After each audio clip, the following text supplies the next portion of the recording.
Well, here's a question. If Peter Pan was a real person, would he be a porn user? Today, we explore that bizarre thesis on finding traction. Welcome aboard. Guys ready?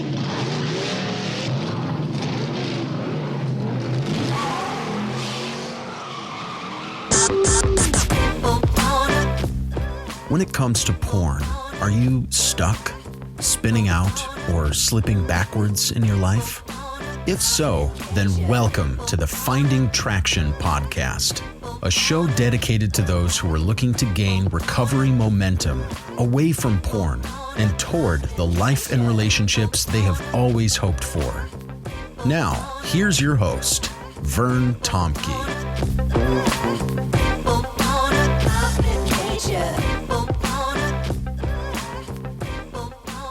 Well, guys, before we get into our Peter Pan story here, let me just say a couple things about connections, ways that you can connect with me to get help as you move away from porn. First of all, I'd love everyone to get on the Circle app. That's my particular way of getting information to you. If you get on there, it's for free. You'll get access to, first of all, a whole bunch of different documents and ways that you can download things that will help you in your journey, various resources. There's also a way for you to watch the first 2 lessons of the Finding Traction course for free. You can go on there and watch the videos. First one is called Houston, We Have a Problem. And the second one is Why Do I Do What I Don't Want to Do? And it's a way for you to connect with some of the material. So get on Circle, not get on porn, get on Circle. And it's a way for you to get some help. Also, if you want to find out information about a Finding Traction group, we have 7 or 8 guys right now that want to get in a group. We're really trying to find a time that works for everybody. So if you want to get into a group, we're in the middle of summer, and I thought it would be a slow time, but apparently not. It's a time that guys are going, I need to get focused here as we move towards the fall. So reach out to me. I'd love to get you more information. Perhaps we can do just a free Zoom call where I can explain a few options, get to know you, you get to know me. And again, love to help you. To reach out to me, email me at bandofbrothers.care@gmail.com. All right, let's get back to the podcast. Well, guys, I want to introduce Caleb to you this afternoon or whenever you're listening to this. He is a therapist. He is my friend. He is a member of the Finding Traction alumni. And so welcome aboard, Caleb. Thank you, Vern. It's great to be here. Yeah, he's also a fellow Canadian. He doesn't like the teams I like, but we both went down. Vern, I almost wore my Philadelphia Eagles t-shirt today just for you. And just to show you how generous my orthodoxy is to actually allow a true Eagles fan on this podcast. I have no limits, no boundaries. So there you go, Caleb. It's taken about 3 years to build trust to this point, I think. That's why you haven't had me on earlier. I know, exactly. Well, I think in my alumni groups are those guys who've gone through the Finding Traction course, and after 52 weeks, and apparently if they're not sick of hearing the sound of my voice, we bring those guys together. We have a shared vocabulary with the material. One of the cool things in the groups, I think I have 3 or 4 therapists like yourself, Caleb, who have made a real journey out of leveraging their own story to help other men towards freedom, especially around the area of unmanageable, or problematic porn use. So I'd love to hear a little bit of your story in terms of, before we get into Peter Pan, that has partly informed your journey and also kind of why it's made you so effective in helping other men. Yeah, absolutely. I'll go all the way back to the beginning. I'll chop out a whole bunch of stuff in the middle, and then we'll catch up to, to present day. So going all the way back to the beginning, I am a middle child. And after I was born, my mom had postpartum depression. Okay. And my family was going through a hard time. I had one older sister at the time. And then after me, I had a younger brother born with a lot of needs, a lot of health concerns. both physical and developmental. And so a lot of my parents' attention went, rightly so, towards my Sure. younger brother. Hmm. In that, one of the lessons that I internalized is that maybe I couldn't count on my parents to meet all my needs or my emotional needs. Right. Obviously, not something that I would have said to myself as a 6-year-old or anything. Yep. But just it's internalized, right? You kind of look Hmm. back, as you read your story, and as a therapist, I believe in therapy, and so I've gone to a Yep. lot of it myself. Yep. And I can say with confidence, my parents were very wonderful, so loving and caring. I have many fond memories of my childhood, lots of fun with my dad, nurture from my mom. But like I said, one of the things I struggled to believe was like, yeah, they could meet my emotional needs. They could be there for me. Right. Um, because yeah, they had other things to occupy their attention. And I didn't feel like I could go to them. And so those feelings that I had, that would come up naturally as a kid, like you feel embarrassed. What do you do when Hmm. you feel embarrassed? What do you do Sure. when you feel sad or angry or lonely or rejected? And I became a very social kid. Hmm. So I made friends with anyone who would give me the time of day. Right. I actually once convinced a kid I just met on the McDonald's playground that we were best friends. I told him about Jesus, the whole bit. Wow. Yeah, I was a networker right from a young age, and I was actually pretty good with girls too. Looking Okay. back, Hmm. when I was 6 years old, a girl in my class, she came over for a visit with her Uh-huh. family friends, and the two of us were playing in my room. And next thing I know, she kissed me, I kiss her, and at 6 years old already, I had that experience. And Okay. I don't know where we got the idea. Like it was pretty intense, but I remember it made me feel incredible. Like I felt wanted, I felt Hmm. desired. Yep. Um, and fast forwarding to I'm 9 years old now, and Okay. like I have all the confidence in the world. I'm a social kid, but my family, we moved from a small community to a big city. Okay. And I vividly remember my first day on that middle school playground. I'm in a new place, but I'm a social butterfly. I got this. So I go up to a kid on the playground, ask him to play, and he looks down at my shoes, of all things. Huh. Looks down at my shoes and says, "Are those Skechers?" I was like, "Yeah, you like them?" He's like, "Ha, Skechers, more like suckers." And he runs away. Okay. Super random, right? Yeah. But it's Yeah. stuck in my memory. And I have lots of other memories of, getting Hmm. bullied a little bit or made fun of for this or for that, as middle school boys do, but flooded with just feelings of shame and I'm not good enough and I'm rejected. And who do I go to with those emotions? Because, like I said, it's not like at that point, it wasn't my parents. Sure. And so I try the girls, right? I go to the Hmm. girls. Turns out middle school girls, much meaner than 6-year-old girls, much less willing to go for a Right. kiss. Okay. Uh, And so middle school was really hard for me. That is until one of my classmates introduced me to porn. Right. Yep. Then girls became easy. Then girls became, and that you nailed it, Vern. Yeah. That's what I had written down. If there was a thought bubble above my Oh, head when I right. first saw porn, it would be, she can't reject me. She can't, Yeah. she can't say no. These girls are easy, right? It feels like they want me, right?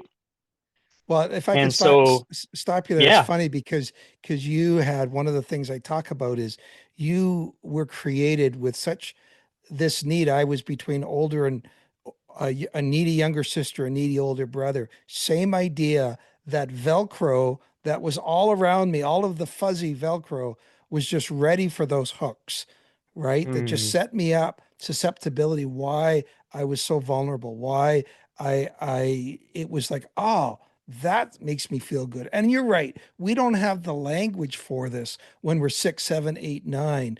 We just go, this just floods us with warm feelings. All of those negative feelings, loneliness or rejection, they just flutter away, right?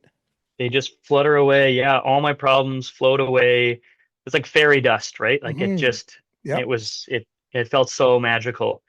And so anytime that life didn't feel magical, right? Yep. That I'm having an uncomfortable experience or a painful emotion, like I'm lonely, well, porn's there. Hmm. Like I'm Hmm. sad, porn's there. Yep. Ashamed, porn. Angry, porn. Stressed. It's Hmm. funny. I went to a Christian school. Hmm. All my life I went to Christian schools, and we were required to memorize scripture.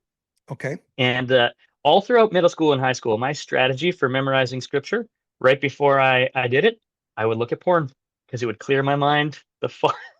That Crazy, is right? that is a fascinating new memory hook. I've never heard that before, Yeah, Caleb. yeah. I don't recommend that at home, people. Just want to throw that out there.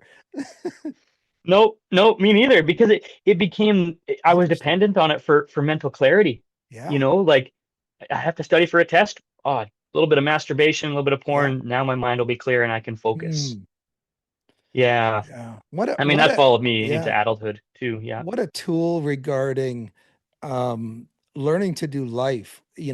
This was a be all, end all, catch all, um, cure all, Hmm. system. It's like those old westerns where the guy comes into town with these elixirs of, drink this and it will Yes. cure all of your blains and your rheumatism and your whatever all those things mean, right? It's Yes. this will be that solution, right? Yeah. It was my magic potion, my Yeah, yeah, the magic plant. Like smoke this and all your troubles go away, right? yeah, for Hakuna sure. Matata. It was for I literally I would compare, some of my friends in middle school to like Timon and Pumbaa. It was like Okay, just watch this and all your troubles will just float away. Not that they right, use those words, but that was sure. the message that I got. Like Hakuna Matata, no worries, just look at porn, it'll make you feel great.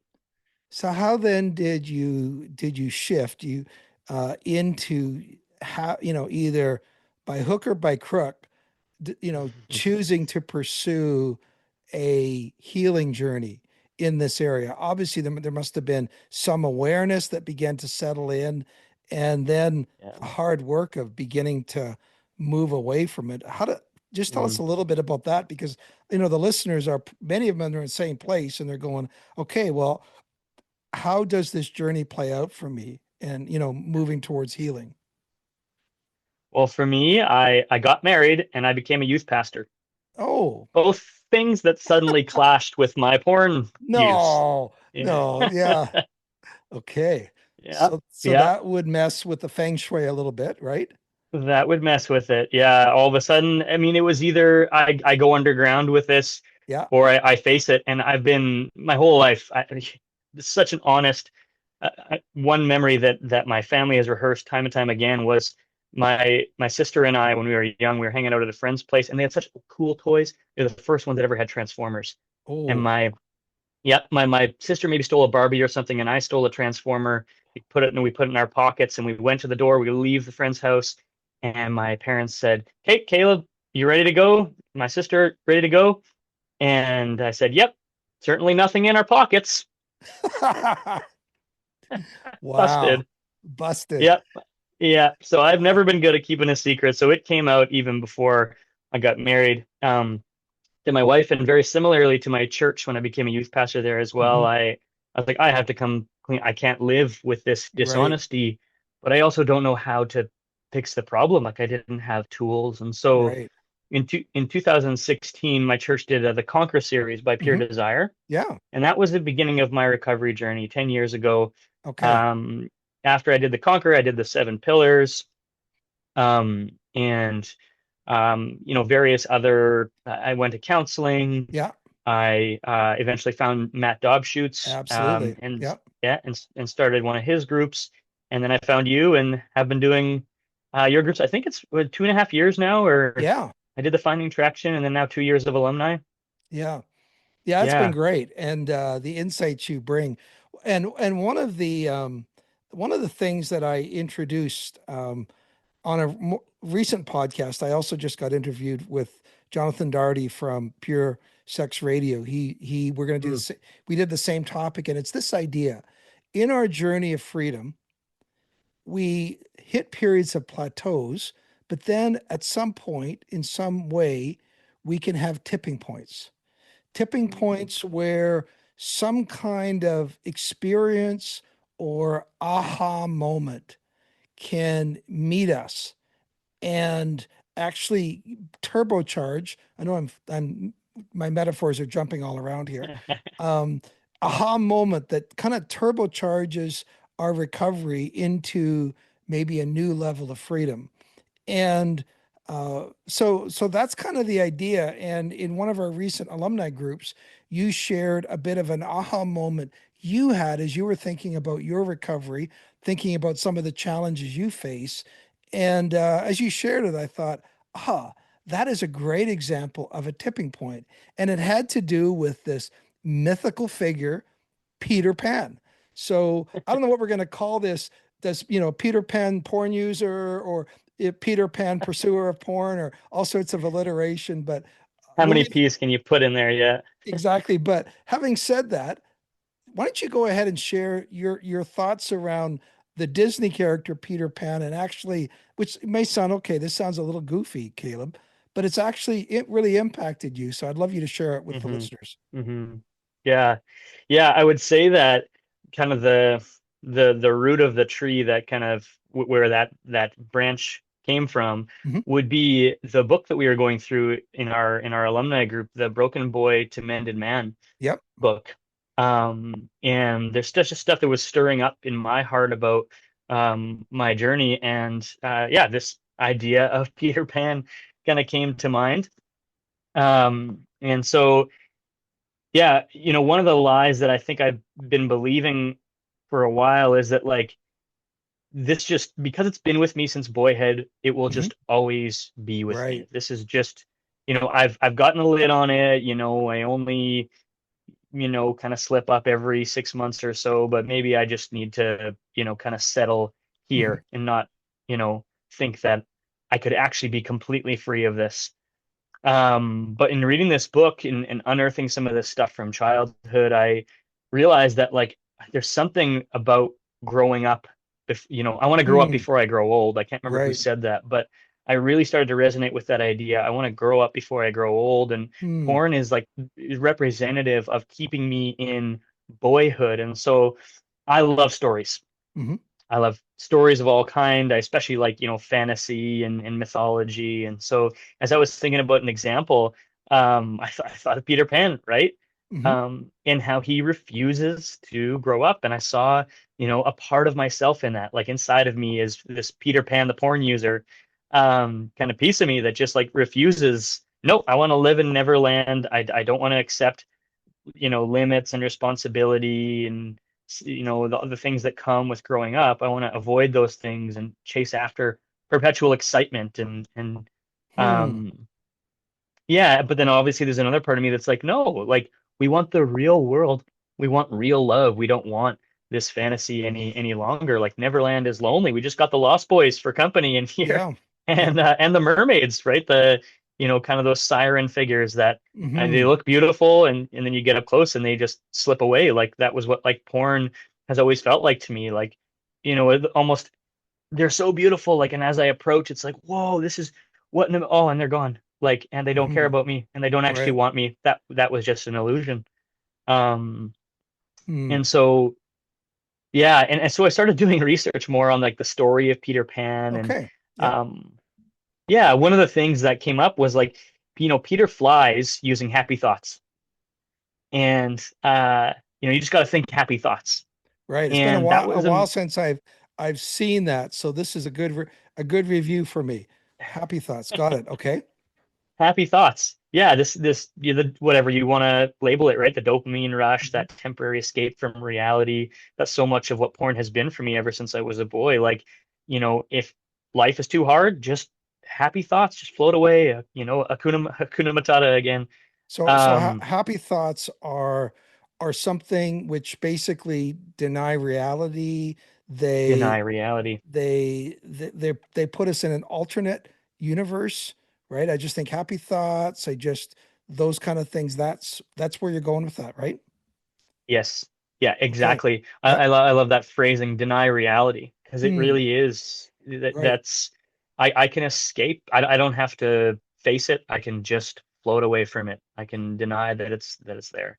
Yeah, and one of the things we're denying is the progressive effects that porn is having on us, right? Mm, We deny all of that. This isn't changing me. This isn't hurting me. This is just making me feel good. Deny, deny, deny, right? Deny, just thinking happy thoughts, just thinking exciting thoughts. yeah. Yeah. Meanwhile, you're missing out on the fullness Hmm. of reality Right. and the relationships that could be deep and meaningful.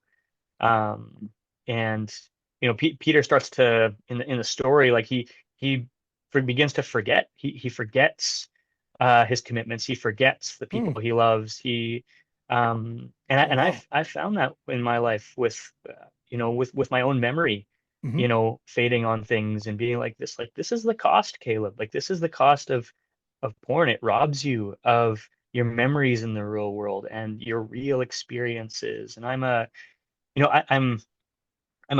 proudly a type 7 personality. Like I love fun. I love Okay. living in the moment and all those types of things. Enneagram, Um, Enneagram member there. Enneagram, That's okay. If Enneagram for shout some of out. you are Yeah. going, what is he talking about? That's okay. Rabbit trail. Yeah. Continue. Yeah, yeah. Yeah. But in kind of researching what is a healthy integrated, Hmm. type 7, it's actually somebody who can sit in the present and like the real present.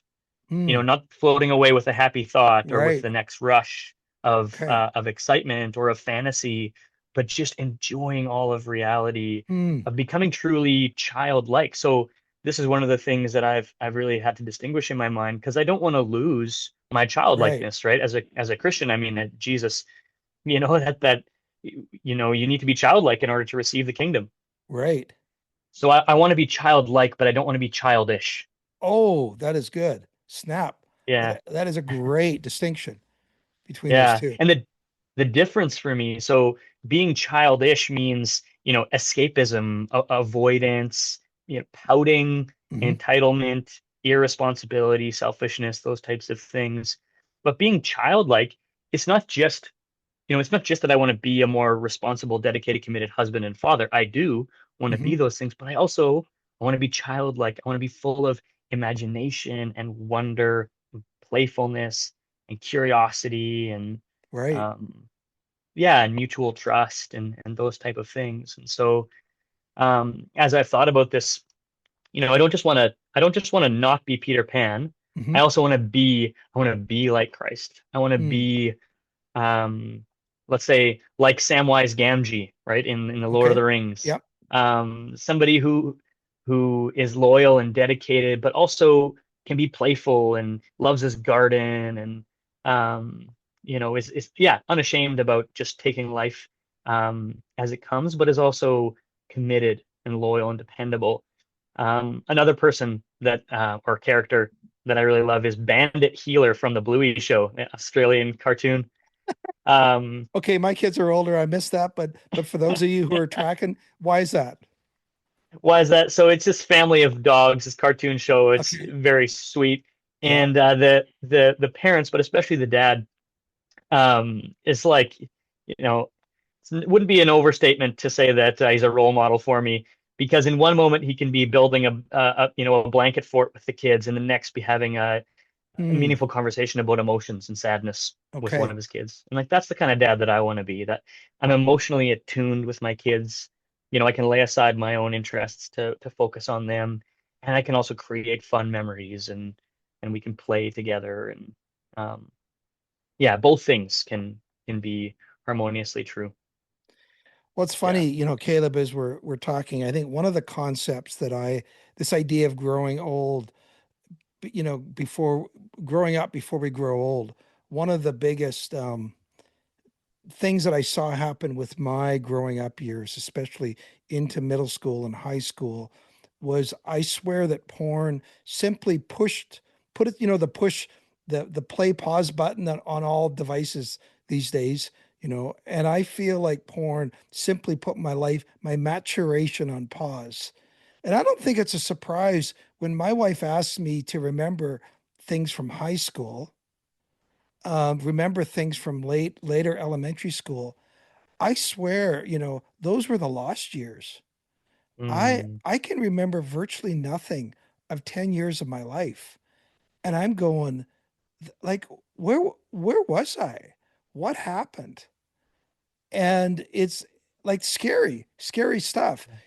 Early onset dementia, 10 to 15, between 10 and 20, like, come on. And I really do think that that porn and that escape thing you're talking about, that flying away, that not dealing, not being present, Mhm.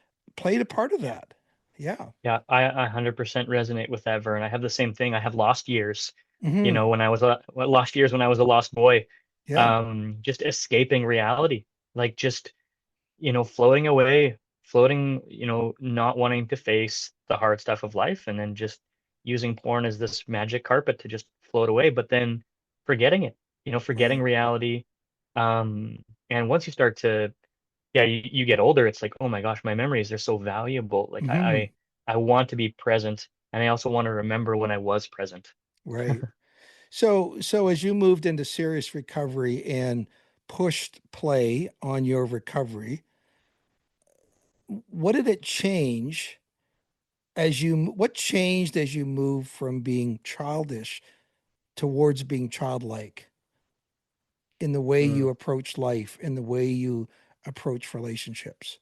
Like, how did it start yeah. looking? And I know it's one step forward, two steps back, three steps forward. I know Hmm. this is not a straight line, but as you look back at your journey now, what do you see different? How do you see yourself being less like Peter Pan and more like Sam Gamgee or one of these guys?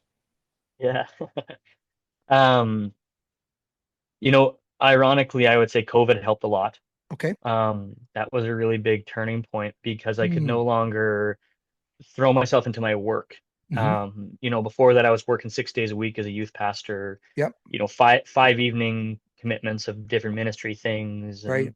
And, my kids were still very young at that point. Hmm. Um, and so I kind of justified it of like, oh, they won't really miss me anyways. Like, but then COVID hit, and it was not only am I now I'm home, I have more time for my wife, for my kids, and also for hobbies. One of Hmm. the podcasts from Matt Dobschuetz that consistently I've re-listened to more than any other one is recapturing your creative interests. Okay. Yeah. And COVID was a time to do that. You know, I began to play with my kids more. We did this 30-day Lego challenge in the middle of COVID when Okay. everything was shut down. Yep. Just fell in love with building Lego with them. Began this Harry Potter Lego collection Okay. that I actually tied to my recovery. Obviously my kids don't know this and Right. didn't know it. One day they'll know it. Yeah. Um, yeah, it was like at first it was for every, you know, it was like the 30 days of recovery, I would get a small set, Hmm. or I could do 90 days and get a big set kind of thing. Yeah. Um, so yeah, it was kind of attached to my sobriety that I'd buy these Lego sets with Yeah. the money as a reward for, something I would never have spent money on otherwise. Yep. But it was just the perfect timing, and it was this chance to get in touch with my inner child and the playfulness aspect, but also it was for something bigger. It's this legacy, it's this thing to do with Mm, my kids. right. And so eventually it became, instead of this for this many days porn free, you get a Lego set. It was for every recovery action that I do every day, that's just $1 in the Lego Mm, piggy bank kind of a thing. love it. Um, yeah, yeah, just moved it Well, to that. and what that says to me is you have been slowly but surely stepping into responsibility, something that Mm. Peter Pan studiously avoided. Say like another thing that COVID brought out for me was this. I was able to pursue the dream of becoming a counselor, right? Yeah. Which, yeah, I mean, I shouldn't say that it was COVID that did that, but it gave me the space to be like, Hmm. what, like, yeah, how do I want the next 30 years of my life to go? Um, at age 30 is when I started my counseling degree and was like, okay, let's pursue this dream. And that was a very much like kind of like it's a risk, but it was also like a taking responsibility thing. Right. Um, of Well, like, yeah, I don't think this youth pastor thing's gonna last. right. Like, it's unsustainable, especially with 5 kids and wanting to be present to them. Okay, yeah, Let me just say, I think one of the things it enables you to do is start looking towards the future and asking longer term questions. You weren't just floating and letting life come to you. Well, whatever plays out, plays out. When mm, you were in COVID and you said, you know what? Um, I don't think this is a long term stable thing for me to do. I don't see my, but a lot of guys go, well, it's just too much work, too Mhm. much work to take the steps towards being a therapist, being a counselor, which you did, which is another part of what? Stepping up and taking responsibility for your family, your future, your career, right? Yeah. That's a huge step. Yeah. Responsibility, right? Growing up, some of those areas. And so, yeah, that is exciting to hear. But I really love the fact that you did a great example of saying we don't lose that joy for life. We don't lose that being able to be childlike, having a Mhm. twinkle in our eye, being able to crack a joke, being able to really enjoy life, enjoy good friendships, Yeah. those kind of things, right? Yeah. That's cool. And you've been a great example in our alumni group. You have a group of friends you hang out with. You have a number of self-care things beyond Lego that are part of it. So, Yeah. well, if any of you need a great therapist, especially in Canada, hit me up and I'll pass somebody's name on. But Caleb, it's been great having you on. Here's towards continuing to be childlike and not childish. So yeah, thanks for coming on again. It was great to have you. Absolutely. Thank you for having me, Vern.